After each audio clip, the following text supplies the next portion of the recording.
नमस्कार दोस्तों, स्वागत है आपका हमारे चैनल में। दोस्तों, आज हम आपको बहुत ही रोचक और ज्ञानवर्धक कहानी सुनाने जा रहे हैं। इसे प्लीज जरूर सुनिएगा। इस कहानी को सुनने से आपको बहुत ही आनंद आएगा। तो दोस्तों, चलिए बिना देरी किए कहानी प्रारंभ करते हैं। यह कहानी राजा अमरशक्ति और उसके मूर्ख बेटे की है। प्राचीन काल में दक्षिण भारत में महिलारोप्य नाम का एक नगर था। उसके राजा अमरशक्ति थे। अमरशक्ति बड़े योग्य, बुद्धिमान और प्रतापी राजा थे। उनके राज्य में प्रजा बड़े सुख से रहती थी और हर वक्त राजा का गुणगान करती थी। राजा अमरशक्ति भी हर क्षण प्रजा का ख्याल रखते थे।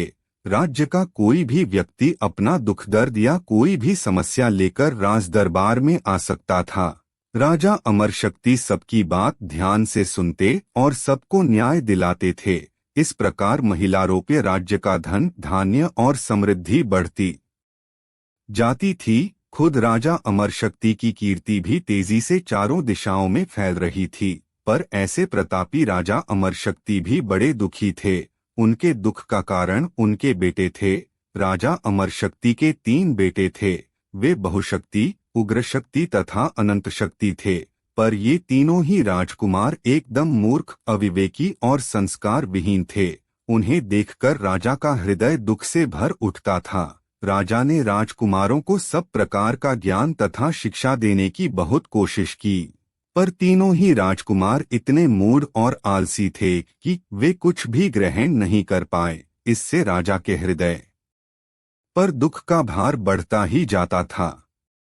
एक दिन राजा अमरशक्ति ने मंत्री के आगे अपनी चिंता प्रकट की। उन्होंने कहा, मंत्री जी, मुझे अपने जीवन में हर तरह का सुख और वैभव प्राप्त हुआ, पर मेरा हृदय अंदर ही अंदर रोता है। इसका कारण है मेरे तीनों बेटे, जो एकदम मूर्ख और अविवेकी हैं। ऐसे पुत्रों के होने का क्या लाभ, जो माता पिता की कीर्ति को बढ़ाने की बजाय उनकी छाती पर दुख का भार बनकर बैठे हैं। मैं यह सोचकर हर पल दुखी रहता हूँ कि मेरे ये अयोग्य बेटे क्या मेरे बाद राजकाज संभाल सकेंगे। मुझे उन पर जरा भी विश्वास नहीं है और इसलिए मैं इतना चिंतित और अशांत हूँ। पता नहीं मेरे इस दुख का कोई इलाज है भी या नहीं, या मैं यही दुख लेकर इस संसार से जाऊंगा। राजा अमरशक्ति का मंत्री बड़ा योग्य और समझदार था।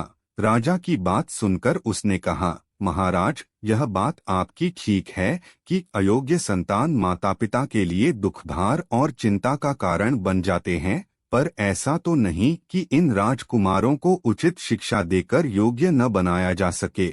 हमारे राज्य में एक से बढ़कर एक विद्वान हैं। मेरा सुझाव है कि हम उन्हें दरबार में आमंत्रित करें, फिर उनसे समस्या का समाधान पूछें।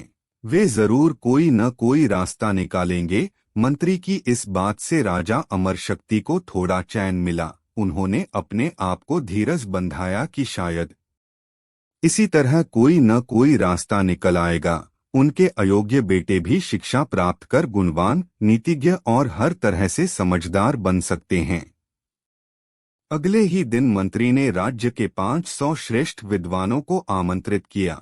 वे आकर अपने अपने आसनों पर विराजे। तब राजा अमरशक्ति ने उनका स्वागत करते हुए कहा, आपको एक आवश्यक कार्य के लिए मैंने कष्ट दिया है। मैं बहुत अधिक चिंता में हूँ, इसलिए कि मेरे तीनों ही बेटे अयोग्य तथा संस्कार विहीन हैं।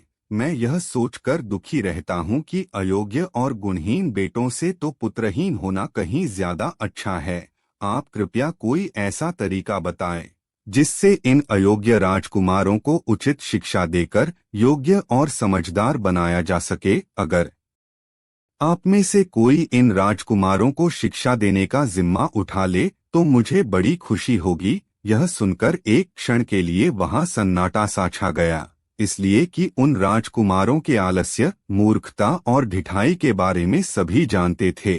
आखिर एक विद्वान आचार्य ने कुछ देर सोच विचार के कहा, महाराज, इस दुनिया में असंख्य ग्रंथ हैं जिनमें ज्ञान भरा पड़ा है। उनके अध्ययन से मनुष्य का हृदय आलोकित हो उठता है, पर राजकुमारों ने अपने अविवेक और आलस्य से वह समय व्यर्थ ही गवा दिया।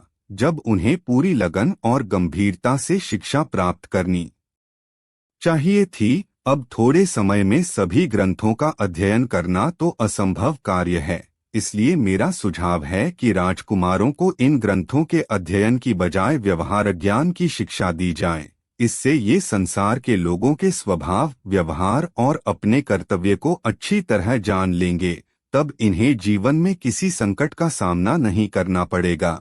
सभा में उपस्थित सभी विद्वानों ने एक एक करके यही बात दोहरा दी, पर किसी ने राजकुमारों को शिक्षा देने में रुचि नहीं दिखाई। इससे राजा अमरशक्ति का दुख और बढ़ गया। उन्हें लगा, अब तो ये राजकुमार जीवन भर ऐसे ही अयोग्य बने रहेंगे और महिलारोप्य राज्य का भविष्य भी अंधकारमय ही रहेगा। पर तभी उन विद्वानों के बीच से बिजली की कौंध की तरह तेजस्वी एक वयोवृद्ध विद्वान उठे। उनका नाम था विष्णु शर्मा। उन्होंने कहा, महाराज, संसार में कुछ भी असंभव नहीं है। ये तीनों राजकुमार निश्चय ही शिक्षा ग्रहण कर सकेंगे।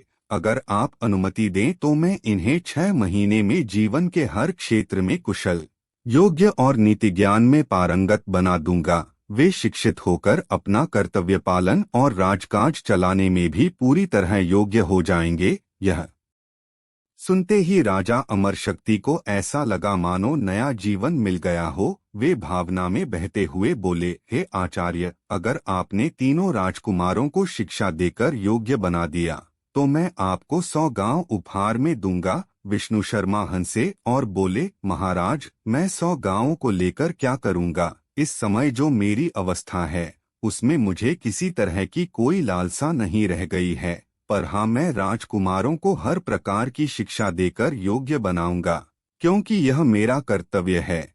मैं इस सभा में घोषणा करता हूँ कि अगर ये राजकुमार 6 महीने में जीवन के हर क्षेत्र में योग्य, विवेकी और प्रतिभा संपन्न न हो जाए तो आप जो भी दंड मुझे देना चाहें मुझे स्वीकार्य है। यह शब्द सुनकर वहां उपस्थित सभी विद्वान चकित रह गए। राजा अमरशक्ति ने विष्णु शर्मा के पास जाकर क्षमा मांगते हुए कहा, हे आचार्य, मैंने 100 गांव उपहार में देने की बात कहकर आपकी शिक्षा का मोल लगाने की दुष्टता की। इसके लिए मैं लज्जित हूँ। आप कृपया मुझे क्षमा कर दें। मैं समझ गया हूँ कि आप महान और आदर्श शिक्षक हैं। जिस तरह सूर्य छोटे बड़े का फर्क न करके सभी को अपना प्रकाश देता है, ऐसे ही आप भी सभी के हृदयों में ज्ञान का प्रकाश फैलाते हैं। आप धन्य हैं। मैं अपने तीनों बेटों को आपको सौंपता हूँ। आप उन्हें अपने ढंग से शिक्षित करें तो मुझे बड़ी खुशी होगी। और सचमुच विष्णु शर्मा ने अपने निराले ढंग से तीनों राजकुमारों को शिक्षा देनी शुरू की। उनका ढंग बड़ा अद्भुत था। वे राजकुमारों को भारी भरकम उपदेश देने की बजाय मजेदार कहानियां सुनाया करते थे। ये कहानियां ज्यादातर पशु पक्षियों से जुड़ी हुई बड़ी अनोखी और जानदार कहानियां थीं। राजकुमार बड़ी रुचि से इन कहानियों को सुनते थे और इन कहानियों में खो जाते थे।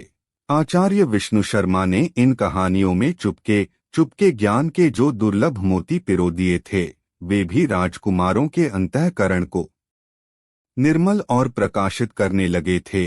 उनका सारा आलस्य दूर होता गया और अविवेक और मूर्खता दूर हो गई। वे विनीत और कर्तव्यपरायण हो गए। साथ ही उन्हें जीवन और संसार के लोगों के व्यवहार तथा अच्छे और बुरे लोगों की समझ भी इन कहानियों के जरिए हासिल हुई। किसी बड़े से बड़े दुख और संकट का मुकाबला किस तरह धैर्य से करें, शत्रु के छलकपट से कैसे बचें, किन्हें अपना मित्र बनाएं, किन्हें नहीं, और अच्छे राजा के गुण क्या हों। धीरे धीरे ये बातें भी पशु पक्षियों के जरिए उन राजकुमारों ने सीखी। अब वे बड़ी रुचि से जीवन की गहरी और गुण बातों को भी समझकर उन पर गहराई से विचार करने लगे और इन छोटी छोटी रसपूर्ण कहानियों के जरिए वे योग्य, समझदार तथा राजकाज में निपुण हो गए।